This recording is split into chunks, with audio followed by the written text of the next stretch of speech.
Berbeda dengan artistic text, di mana artistic text memiliki kemampuan untuk di-scale atau di-distort secara bebas. Paragraf teks tidak memiliki kemampuan demikian, namun dia memiliki sebuah pengaturan-pengaturan yang khas seperti pengaturan kolom, indent maupun pembuatan bullet number. Dan ini tidak dimiliki oleh artistic text. Maka paragraf teks akan sangat sesuai sekali untuk keperluan pembuatan artikel pada majalah atau koran yang kita desain. Baiklah, kita akan mencoba memahami bagaimana penggunaan paragraf teks di dalam Corel Draw. Sebelumnya saya akan membuat judul dengan artistic tag. Anda bisa mengetikkan langsung atau mengcopy dari file yang sudah Anda miliki. Contoh seperti ini, saya mengambil tulisan lubang hitam, saya copy, kemudian saya paste di sini. Dia meminta untuk mempertahankan font dan formatnya atau kita buang font dan formatnya. Kita pilih OK saja di sini. Oke. Saya sudah memiliki sebuah teks lubang hitam di sini. Saya akan pindah untuk merubah seperti ini. Di sini saya rubah dulu fontnya menjadi ini, tetapi saya tidak suka dengan kapital semua di sini. Maka untuk merubahnya Anda cukup dengan melakukan teks, kemudian Anda pilih change case. Dan Anda sudah cukup melihat di sini ditunjukkan secara jelas perbedaannya penggunaan sentence case, lower case, upper case lewat dari penampilan yang ditunjukkan pada form ini. Oke, pilih sentence case. Maka hasilnya akan pada huruf awalnya saja yang besar. Oke, kemudian pada lubang hitam ini saya ganti fontnya menjadi impact misalnya. Saya perbesar. Sekian, kemudian saya beri warna abu-abu. Sebelumnya saya mengatur posisi guideline-nya dengan snap to guideline. Kemudian saya copy di sini warna hitam.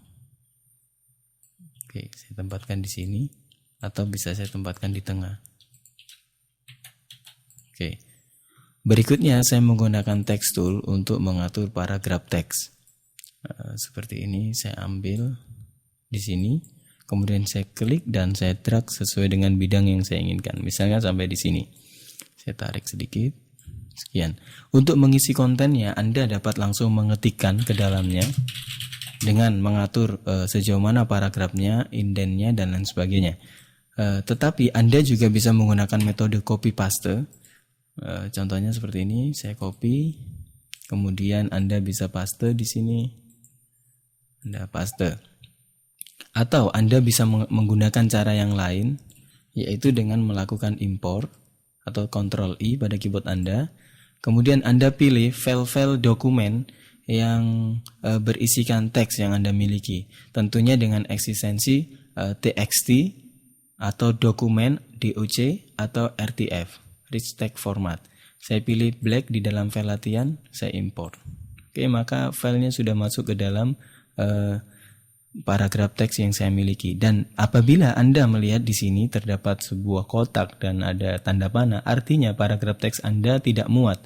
Maka Anda harus mendrag posisinya sehingga semuanya masuk. Seperti ini. Dan paragraf teks memiliki kemampuan untuk melinkingkan, menghubungkan ke paragraf teks yang lain apabila diperlukan untuk menyambung teks yang kita miliki. Saya contohkan saja di halaman 2 misalnya, saya copy ini ke sini, kemudian saya taruh di sini. Dengan sebuah asumsi halamannya ini kecil misalnya, buku yang kecil sekian. Dan ini tidak cukup, maka saya akan membuat lagi sebuah paragraf teks di sebelahnya, di lain halaman misalnya, kemudian saya linkkan dengan paragraf sebelumnya. Jadi saya seleksi pada paragraf sebelumnya sebagai acuan. Kemudian saya tekan teks, kemudian saya pilih paragraf text frame, kemudian saya pilih link. Maka dia akan dihubungkan. Anda lihat di sini ada tanda panahnya ke arah sini, berarti dari sini dilanjutkan ke sini. Masih cukup panjang nampaknya. Oke, seperti ini. Ini yang bisa Anda lakukan apabila Anda membutuhkan sebuah link di dalam paragraf. Berikutnya, seperti biasanya, Anda bisa mengatur paragrafnya dengan melakukan double klik pada paragraf teks ini. Kemudian bisa select all, control all, dengan control A untuk menseleksi semuanya. Kemudian Anda mengatur paragrafnya di sini. Oke. Dia masuk sekian. Ini saya tap saja. Ya, pengaturannya sama dengan ketika Anda sudah biasa dengan penggunaan tool pengolah kata yang Anda gunakan. Nah, di sini Anda juga diberikan kemampuan untuk membuat kolom dari paragraf yang ada dengan menggunakan teks, kemudian Anda pilih kolom. Anda bisa mengatur jumlah kolomnya berapa, 2, 3 atau berapa, dan Anda bisa mengatur lebar masing-masing kolom atau menyamakan dengan memilih equal column width dengan mempertahankan lebar dari frame-nya, dari lebar dari paragraf teks yang Anda drag sebelumnya.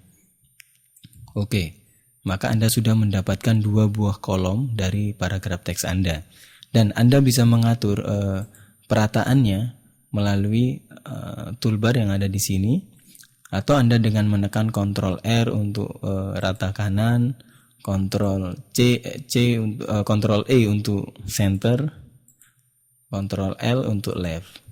Sekarang kita pilih full justify atau Ctrl J. Oke, maka hasilnya seperti ini. Dan lagi-lagi Corel memungkinkan bagi kita untuk memasukkan gambar secara wrapping di sini. Contoh misalnya saya masukkan gambar di sini, saya copy gambarnya, kemudian saya paste di sini. Maka saya ingin membuat sebuah artikel yang di dalamnya ada gambar ilustrasinya dan gambar itu berada di tengah-tengah. Dan saya menginginkan nanti teksnya berada di samping-sampingnya saja, tidak tertumpuk oleh gambar ini. Maka yang kita lakukan cukup klik kanan kemudian pada objek tersebut, kemudian pilih wrap paragraph teks.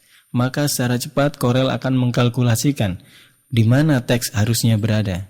Nah, seperti ini. Akan sangat mudah, terutama untuk keperluan Anda di dalam membuat buletin dan lain-lainnya sebagainya. Oke, kemudian ada beberapa hal lain yang bisa kita lakukan dengan paragraf teks. Contoh, saya buat halaman baru di sini. Oke, sini aja. Kemudian saya ambil misalnya tag ini, saya copy, saya Ctrl C, saya copy. Kemudian saya membuat teks di sini, saya paste. Dengan kemampuan envelope dari efek, kemudian Anda pilih envelope, Anda bisa mengatur bentuk dari bidang yang Anda inginkan. Contoh misalnya Anda pilih add preset dari yang sudah disediakan, misalnya Anda memilih bentuk seperti ini, Anda apply, maka dia akan membentuk sebuah lingkaran sesuai dengan envelope yang kita pilih. Contoh lagi saya akan coba di sini.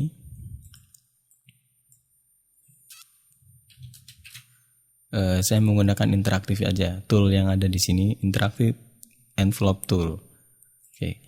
Sebelumnya supaya Anda nanti tahu fungsinya secara umum, saya akan mencoba memasukkan gambar di dalam koleksi yang saya miliki.